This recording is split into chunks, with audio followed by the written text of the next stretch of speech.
and welcome to the inaugural episode of Founding Fuel's Meet the Author series.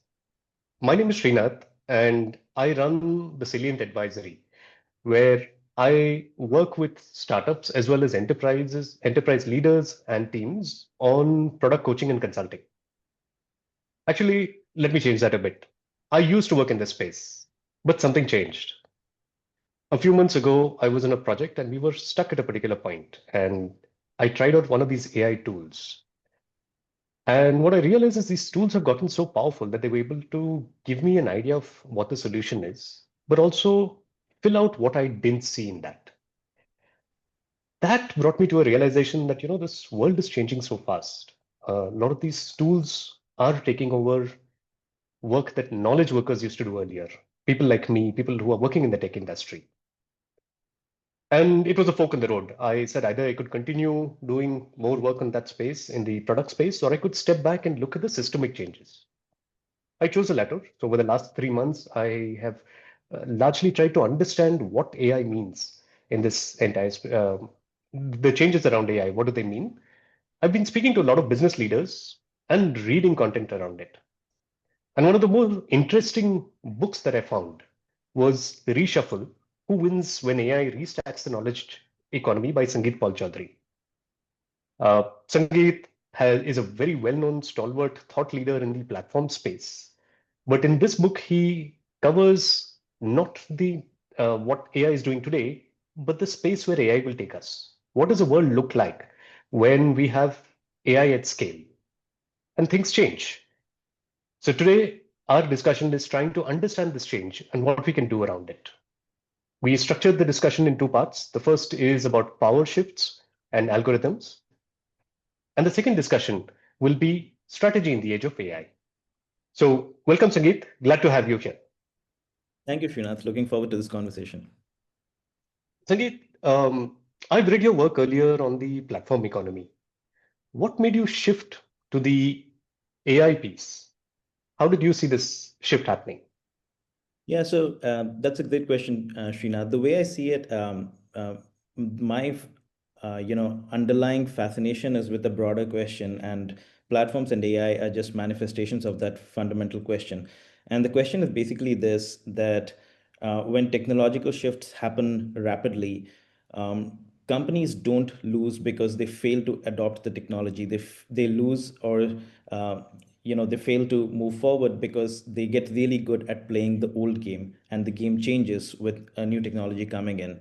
So the key point that I try to make in all of my work is that the old game was structured around certain logic and certain principles. There were certain ways to win. There were certain trade-offs you made, and the new game is fundamentally different. So in my first body of work, I distinguished the old games as pipelines versus platforms. So the pipeline model was structured around, product-based logic and resource scarcity, and the platform model was structured around a network-based logic and more of attention scarcity and resource abundance. And over the last 5 years, particularly the last 3 years since the rise of or the consumer fascination with generative AI caught on, I started seeing a lot of companies working through the same sort of questions that I've seen over the last 10 years. It just had a different avatar or a different garb on. Earlier, they were thinking about, how do we think, how do we think about our digital strategy? Is it different from our physical strategy? Online, is it different from offline? Our data strategy, is it different from our product strategy? These were just very, many different variations of the same question of, are we playing the same old game when the game has changed, or have we figured out a new way to play the game? And with AI, again, I saw that companies were again falling into the same trap. They were constantly looking at how do we speed up workflows, how do we go agentic, how do we figure out how to do things that we do but better, faster, cheaper. No, none of them were actually thinking about how do we rethink or reimagine our business around what AI makes possible. And I believe that is the key question that companies were missing the last time when I looked at platforms and I articulated the solution as platforms, and companies even now are missing that as the key question to be answered. And that is the distinction I make in Reshuffle between, a task-centric view of AI. We think of AI as a way to speed up tasks, automation, optimization, get us better at tasks, whereas where AI is actually going to be transformative in the long run, in fact, over the next 2, 5, 10 years, is in helping us reimagine our systems. Our systems mean, how companies compete, how they differentiate. So, what does the industry ecosystem look like? What are the boundaries of the industry, and on what basis companies compete there? Accordingly, on what capabilities organizations are structured, and which capabilities have value and which ones do not. And accordingly, which jobs will then have value, not because AI took away parts of the job, but because AI changed the whole system. And so different jobs now become more valuable than used to be in the past. And so that was the key idea. I wanted to shift their focus away from task centric thinking to system centric thinking. And that was the key genesis of this body of work. I must tell you, Sangeet, you've touched upon a lot of fears in this as well. Because I hear echoes of this saying, will I get redundant? Will my company still have a role to play? And so on. Um, I think we are in the shift right now. I don't think we have a choice there. But Right. what really, say, if I look at a company and how do they start imagining this task-centric view versus system-centric view? I think the first thing to really think about is, why does a company exist? A company does not exist to provide jobs or to run internal processes. A company fundamentally exists to create and capture value. So you have to start over there. So you have to start by asking yourself, on what basis is value going to change in our industry because AI comes in? You need to start thinking about, the way value is organized. I'll just give us a very simple example over here. Think of what happened in the design software space when cloud computing came in. So Adobe did a very successful transition to the cloud. And Adobe, was structured around the logic of packaged software. It would sell software Hmm. licenses to designers. And when the cloud came, they figured out a way to move from packaged licenses to subscription, and they started selling, hosting it on the The cloud. So creative this cloud, yeah. Exactly. This built a larger creative cloud. They structured larger workflows and processes around it. Now, despite all of that, they could not do what Figma did because Figma Hmm. built what is a cloud first company. So, to your point, how should companies think about it? First of all, think of how the new technology changes the logic of how value is created. So, the difference between Adobe and Figma is very subtle, but it is often missed. And the difference is primarily this, that Adobe's entire business is structured around the logic of a file. You make changes to a file, you send a file to another person, they make changes to the file. Everything is around the monolithic logic of a file. Figma, because Hmm. it is cloud first, is structured around the logic of an design element in the file. So every button, every component in a file can be its own element. It can be addressed separately in a database. It can be governed separately with separate rights and issues associated with it. Collaboration can happen at the element level, and most importantly, elements can be reused across the organization. So you can say, this is what a button should look like across the organization. So the cloud is fundamentally a collaboration first uh, infrastructure. And Figma figured out that collaboration first does not simply mean share files with different parts of the team the way Adobe did, but it means you can govern a design workflow at the level of individual elements across teams. And so Figma ended up creating a business model as a result, which is more about governance and less about design execution. It has to do a good job of design, but because it does governance so well, it does collaboration so well, it is able to embed itself across enterprises in a way that Adobe cannot. And a similar example I would give is, just like the cloud is collaboration first and governance first, because you can really do that governance at the granular level. AI is intelligence first, and this has Hmm. important implications because a very simple example or a very compelling example is how you think about the way social networks have used AI. TikTok is an AI first social network. And the reason I say that is before TikTok, most social networks, much like Adobe was on the logic of a file, most social networks were structured on the logic of a social graph. You needed friends to follow you, you needed followers before you could see value. Your followers needed to follow before their feed could fill up. And so before TikTok came up, the dominant analyst logic on Wall Street was that it was impossible to unseat the big social networks because you could not unseat the big social graphs. There was a chicken and egg problem. Hmm. TikTok Hmm. came in and said, well, let's use AI. Let's figure out how to build not a social graph, but a behavior graph. And let's change the form factors so that creators are creating 60-second long videos. We are testing every single interaction with the video that a particular user does. And on the basis of that, we can rapidly populate a behavior graph about a user. And so they were able to bootstrap social network activity without needing a social graph. So my key point is that if you look at both these examples, the key point over here is that when technology shifts, the way value is created, the assumptions around which your business model is structured, all of those things can completely be changed. It's completely up for question. So even though your question initially was about, it starts with what does it do to my job? At a company level, I would say start with asking, do we still remain in business tomorrow? How does the Hmm. logic of our industry fundamentally change? More importantly, look at the other side of it. What can I see about how AI is going to change my industry so that I reorient the logic of my business around it before my competitors do and think about a new way to create value? So you need to constantly, be on the lookout to understand what does this mean for my industry? What does this mean for my business? Before you think about, well, let me speed up a workflow in one corner, because if you're doing just that, somebody else is reimagining their business around this new capabilities that AI provides. I'm glad you say this because generally a lot of the pilots that we're seeing are also just saying, I'm making marketing 40% better or sales a little Exactly. better and so on. And you're arguing saying, yes, that's probably a small win right now, but that's not going to keep you in the game later when the entire arena has changed. That's But right. I'd like to first take the first one, which is the Creative Cloud. And I have a couple of questions on that. See, the first one is Adobe also tried with Adobe XD, right? I think they realized it a little late that Figma is now a very popular service with designers, which they don't have an appropriate tool. And because it was collaboration first, as you said, they don't really fit into the game. So I know they tried out Adobe XD, but it didn't really pick up for Right. various reasons. But my question is, if I'm a legacy system, which I'm sure most of us are right now, how do I even start thinking of what will give me advantage if there is already a player who's figured out the game?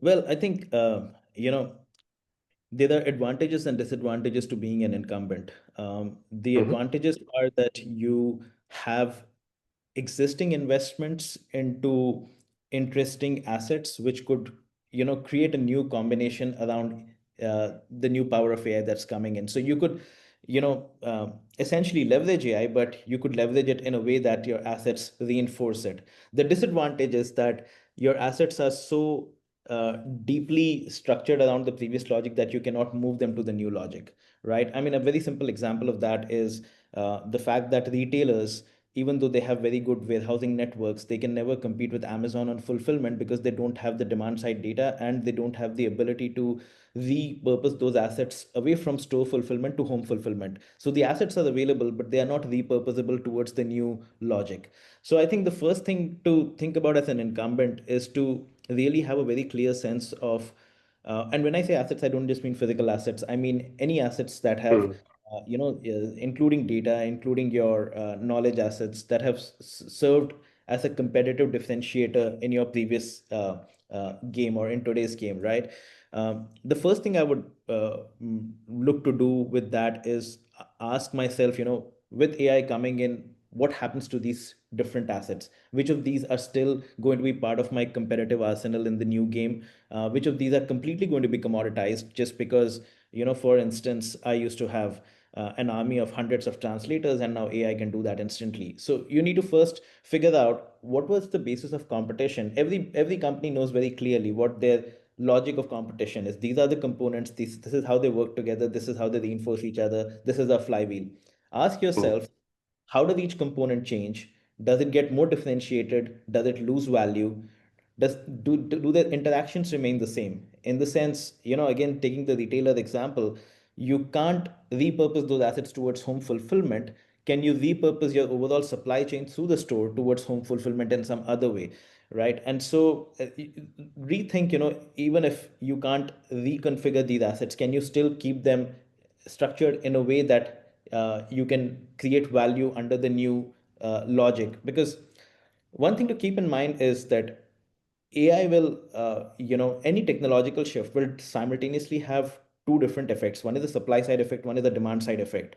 And if I take the Adobe Figma example again, the demand side Hmm. effect was that the definition of the customer changed. It was no longer the designer, it was designer, marketer, Hmm. developer, everybody else. And the primary source of value changed from design execution to project collaboration. So there's a demand side effect that happens. And then there's a supply side effect that Hmm. happens, which in the case of Adobe was that, this is high quality execution software, so it needs to run on, only a few people in the company will be able to run them because they have high performance laptops and with the right graphics hardware. Whereas the supply side effect that happened with the cloud coming in was that now you can have this shared library of design assets that you can reuse across the whole organization. So what I'm trying to say is that think about all of these shifts at both those levels. What was your supply side set of assets? What was your demand side set of assets? How did you differentiate on that basis? And now how is that going to change? And what are new things that are going to come in which you can potentially use? And can somebody else use that more effectively? So you really need to do more of this white space reimagining of your business. There are no simple answers over here saying that, "Hey, this is when startups win and this is when incumbents win." Every incumbent has a different asset structure and a different flywheel of advantage. And the answer is not the same for any two incumbents, even in the same industry. So I would strongly advocate you really need to think about it through first principles in this more white space model. Yeah, in fact, I think to your point, one company that seems to have done it very well is Microsoft. While Mhm. they had the entire Office suite, but now they have this very interesting layer on top, which leverages AI and sort of ties all of it together. So in a way, it's become more sticky because enterprises now not just you have people who are trained on these tools, but you have a layer on top, which is easier for people to understand than adopting a new tool. And I can think of that as a incumbent which use that leverage very well of what they had. But um, the second point I had, right, while in case of Figma and Adobe, it was also a shift because there were a lot of startups who now tried a new model and they were open to this. How do you get timing right? In the case of document management, for instance, we do have Notion, which does pretty much what Figma has done to design. That is, everything is based on an atomic unit or a database, and you can sort of figure that bit out. But it hasn't gained as much traction as Microsoft products or even a Google Docs, right? So industry being ready, how do you sense when demand is shifting? Yeah, I mean, you know, figuring out. So there are two aspects to it. One is when is demand shifting, and the other, uh, especially when you think about a use case as broad as document collaboration, is um, what are your early use cases going to be? Because document Hmm. collaboration is not one single use case. And so which vertical, which niche, which use case are we going to target? And how do how do we educate the market about the fact that you can do this in a fundamentally new way now? I think the challenge that Notion is having to some extent is that with Adobe versus Figma. Again, I don't want to oversimplify it. The answer is never as simple as this is why Notion fails and this is why Figma succeeds. But Hmm. one of the challenges that always happens when you're looking at uh, a technological shift is that the more horizontal your solution is, which means that it is something for everybody, the more difficult it becomes Hmm. for you to figure out where do you clearly counterposition this new solution as doing something that the previous one simply could not do, and Hmm. which the the transition cost, whether it is in terms of relearning a workflow, whether it is in terms of giving up your assets locked in that workflow and starting afresh over here, when does that make sense? So I think timing is a very difficult thing to crack, but it becomes especially more difficult when we talk about something that is a lot more horizontal. I mean, that's the reason I believe an Airtable or the Notion, even though they are architecturally very cloud first and should be much more powerful than their pre-cloud counterparts, they are unable to move forward because they are not able to show why they are better than a different Excel or a different Word. So I think that's where it breaks down. Yeah. Yeah, and it's interesting. I think I keep saying the most important competitor you have is habit. And people are just Right. used to doing things in a certain way. And sometimes it's very difficult to dislodge them, even if you promise something better, because there is an entire learning cost, especially in enterprises. Um, Yeah. I wanted to ask you something slightly different, right? When I'm designing or building these systems, I need a lot of data to leverage. Now, in reality, there are some companies with a lot of data, but in many other companies, you have data which is incomplete or across multiple systems. How do they even start thinking about this journey? Well, I think one part of this is that the companies that are best positioned to use at least their enterprise data with AI are the ones who have already been investing on managing their data better for the last 10 to 15, I would say 8 to 10 years, right? Ever since um, data warehousing and data processing technologies took off.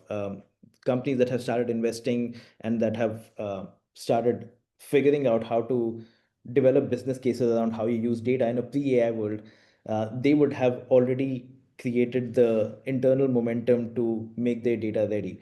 So I think one challenge is that you can't, if you haven't done it for the last 8 to 10 years, despite sitting on data, if you haven't figured out new ways to create a business case for it, to then make it ready for that business case, you're not going to do that overnight just because AI suddenly exists. What you are then going to do is you're going to take AI, speed up things that you already do. You're not going to reimagine what you can do around your data. So I think that is one challenge which we often think of as inertia, but I think managing data in your business involves its own learning journey, which you cannot overnight uh, get access to just because you have now got access to better and newer technologies. So I think that is the primary reason why certain companies will struggle and will be more of a laggard. uh, there are obviously knock-on effects of that, in the sense that if you've already not created that internal muscle to manage data well, you are going to have conversations with vendors where they're going to exploit your inability to understand what Hmm, will get you the fastest and best ROI versus what will give them the longest running hmm, relationship with you. So it sort of ends up becoming a vicious cycle because you've not been on that journey. And uh, in a way, it is like, investing in the markets, right? The best day to do it was 10 years back, but then the second best day is today. So you hmm, have to get onto that journey because this is a trajectory that's moving, that's going to move forward anyway. So you have to get into it right now. And then as you go in, as you figure out how to create business value out of your data, you'll see much more that you can do with the technology around you. So I think that's one part of it in terms of why certain companies are able to do it versus others are not. There are other aspects to it, which is, data is a very broad term. What kind of data are we hmm, talking about? How hmm, usable is it? How well managed is it in terms of, is it just and what was the purpose under which it was collected in the hmm, first place? So there's a certain element of the nature of the data, the lineage of the data, all of that plays a role in terms of how valuable it's going to be in the first place. So I think those are really the two reasons. I mean, if somebody says we have data and we are not using it, um, it's a combination of both. They have not flexed their muscle, but more importantly, they don't even know what data and how valuable it is. They just know they have some data. So companies that are already moving in and have been doing it for the last several years will be much better positioned as the technologies improve. And the technologies are going to improve, if not for anything else, just for the fact that that part of the value chain is attracting much more funding than your part of the value chain ever will. So in order to benefit from that, you have to build your internal muscle as well. I'm glad you said that because a lot of people get down to use cases before they start understanding that it depends on the kind of data, the quality of data, and they don't do a data audit first, right? And the data is essentially the foundation layer on which you're building these algorithms. And I see this confusion everywhere where people come back and say, I have got 4 or 5 use cases. Someone's come and helped me in a workshop build these use cases out. But when I get to implementation, I balk because I can't get anything going. And Yeah. exactly what you said, you first have to understand what data you have, what it enables, do a feasibility study on that, and then come back and say, where can I leverage it in this new sprint? But a related question, I mean, do you see this spelling problems for a lot of the SaaS companies because many of them were solving point problems where they would come back and say, okay, you leave this part to me, I'll handle it. But as data becomes more important, do you think companies would start saying, I need to audit and say what kind of data I need to have within my system so that I can build the algorithms on top of it? Um, this there are actually there are actually two elements over here. One is that SaaS companies ended up being point solutions, not because they did not have the imagination to be system solutions. They ended up being point Mm, solutions largely because before SaaS companies, what used to be there were these monolithic IT companies. But with mm, the cloud allowed hosting and hence changed the revenue model, changed the model to a freemium, etc., which meant that many more players could get into the market. And so the only way to survive was not to do 10 things somewhat well, but to do one thing extremely well. So mm, specialization was very much the DNA of the SaaS stack in a way. And you could, as long as you could specialize and you could connect with the rest, you had your a certain right to play, and then you could expand from there, right? Um, the there have been, I think, there are two ways to think about what this means for SaaS. One is, of course, that there's an opportunity for SaaS players to expand beyond the tiny area that you used to play if you have an mm, ability to have primacy of customer relationship and have some unique data advantage based on which you can expand onto adjacent workflows which are currently being served by providers who don't have those two things. So if you have mm, that, you can potentially start doing that. And that is where, Salesforce, for instance, has constantly been trying to say, well, we want to move away from CRM across the entire customer journey management life cycle. So that mm. means we'll get into contact center as a service, we'll get into marketing solutions, we'll get all across the board. So on paper, that is one opportunity that every SaaS company is trying to pursue, as long as they have a right to play with the data and a right to serve the customer better than the other adjacent providers in the customer workflows. But the second thing alongside that is that mm, the way the data landscape in enterprises has progressed since the early generation of SaaS companies. Um, as the nature of data became much more complex, and especially as we moved away from the simple systems of record model, a lot of data is managed not within individual SaaS tools. Now it's managed in data warehouses. And so if you look at most of the Mm, companies today, they are trying to work directly with the data warehouses. Data warehouses are trying to move up the stack. AI companies are trying to move down the stack. So to some extent, they are trying to effectively disintermediate the previous SaaS business. So those are, the various um, tensions that exist in the field today. Now, who is uh, equipped to what extent to solve that is I would say is it cannot be answered within the umbrella term of SaaS. Everybody has a different degree to which they can potentially leverage this in towards their benefit, or be disintermediated by. But the key thing to look at is, if you're looking at that space, these are the two things. There's an opportunity to extend across adjacent workflows if you have a better right to serve the customer, but then at the same time there's this disintermediation tension that's coming in as well. Interesting. I think we're still seeing that entire thing play out. But I'd like to bring this to one point that I keep hearing here. which is the geopolitics of it. Right now, in the first shift, the big tech was all in the US. Right now, in the algo era, we are seeing that a lot of the algorithms are, or this LLMs and the Gen AI is actually done either in the US or in China. And if I look at companies in India, how much of a challenge is it? Am I giving up too much of power if I let people in? Should I build some capability of my own? Um, what do you think about that?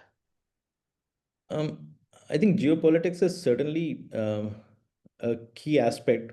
I I think the you know the first and primary threat that faces anybody working with an AI solution or an AI tool is that they become too dependent on that tool provider. Now, whether that tool provider Hmm. is in China or in India, that adds the geopolitical angle, yes. But even otherwise, you don't want to become too dependent on them because of primarily a couple of reasons. You know, tools, AI tools improve through learning. They are Yeah. getting much more investment, much more funding, so they can, afford to play around with economics in a way that you cannot play around with. And the more, the underlying tool improves, and this is something that this tension is something I explained to a large extent in Reshuffle. The more the underlying tool improves, the more you become Hmm. dependent on your whatever you're offering to your customer becomes dependent on the capabilities of the underlying tool. And I think to a large extent, a lot of the current euphoria around using AI is companies just figuring out that they can cut costs and do much more with tools that they are leveraging from Hmm. under them. But they don't realize that eventually the pricing power sits with the tool.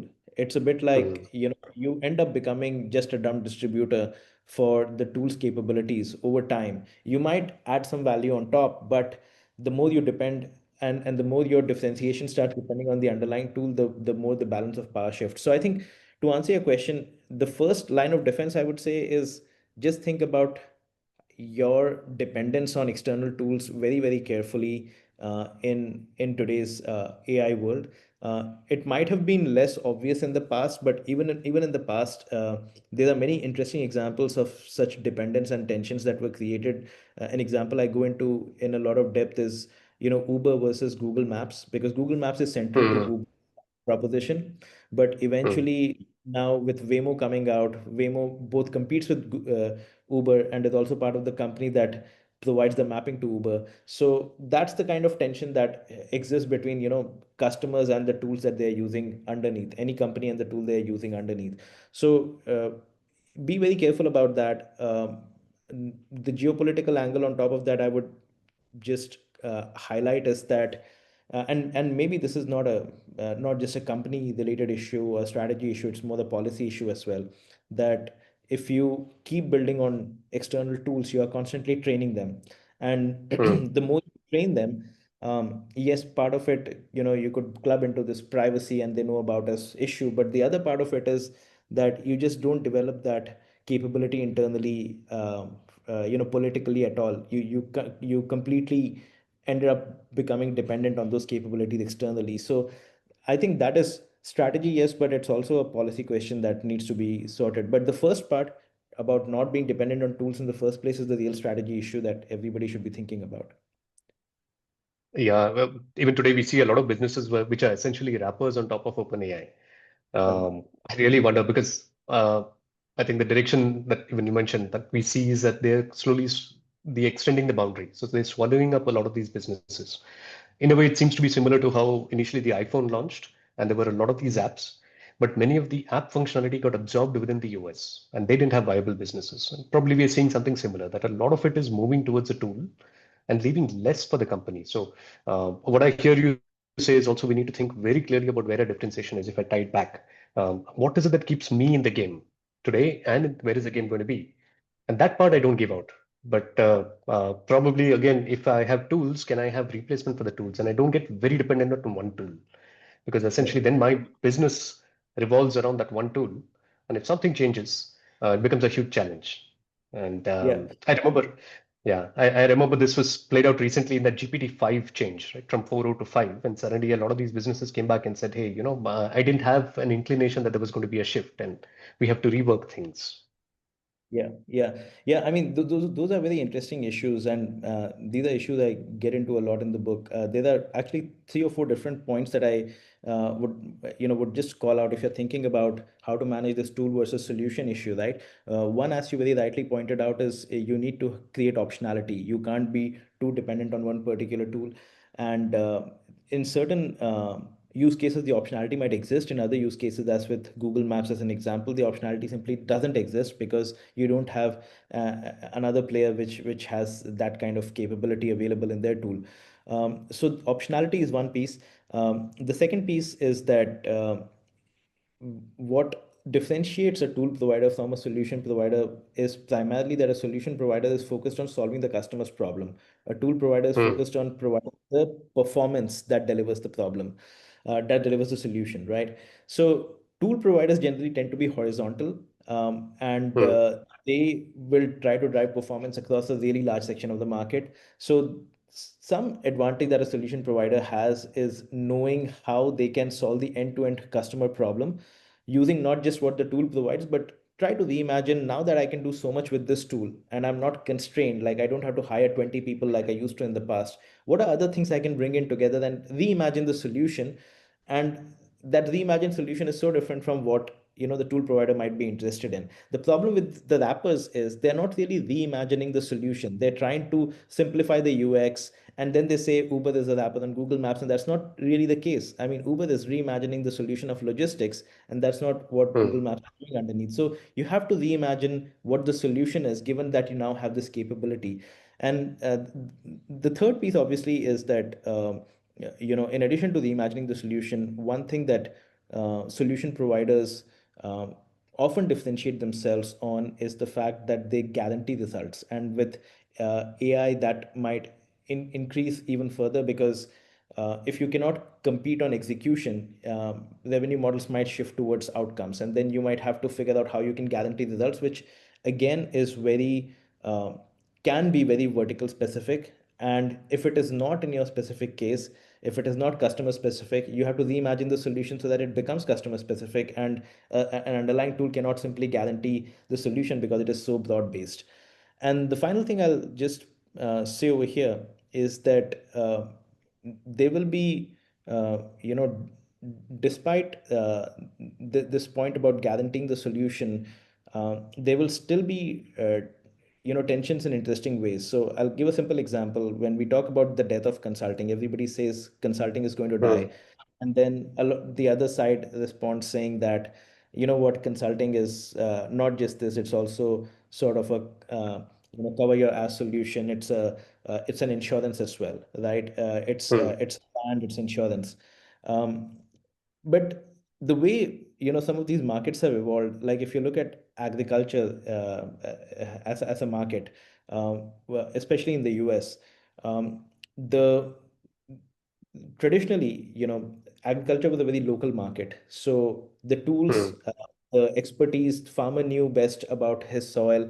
The local experts knew best about how to manage yield, etc. And then you had companies like John Deere and Climate Co-op come in and they gathered data at such scale that they now knew the farmer's field better than the farmer did. Local experts were not required anymore. And suddenly, the reliability that the local experts um, advice provided was now provided at national level scale by these platforms. So what ended up happening Hmm. was that the insurance companies came and partnered directly with with these platforms and started providing that made the reliability problem go away, because if insurance can be priced, if this can be priced, then the problem of reliability that the local expert was providing sort of goes away. So I think what the final point that I'm trying to make is that even though today we say that a solution provider can always manage risk better, if you take the example of what happened in agriculture, given large enough data capture and a standardized solution in between, that managing of risk and reliability can actually happen at a market-wide scale as well. So there's no, uh, single, I would say, silver bullet that just because you have a brand and because customers trust you, you are not under threat. It may not be the technology. It's about how the rest of the value chain organizes around the technology. That's what really threatens you? Um, Thanks, Sangeet. I think we've covered a lot of ground in this episode, but for me, a lot of it has ended up being around power and control and how that is shifting in this new age. That's something that I'd love to explore in the second part of the series. Thank you so much for being part of this inaugural episode of Founding Fuels Meet the Author series. I'll see you in the next one.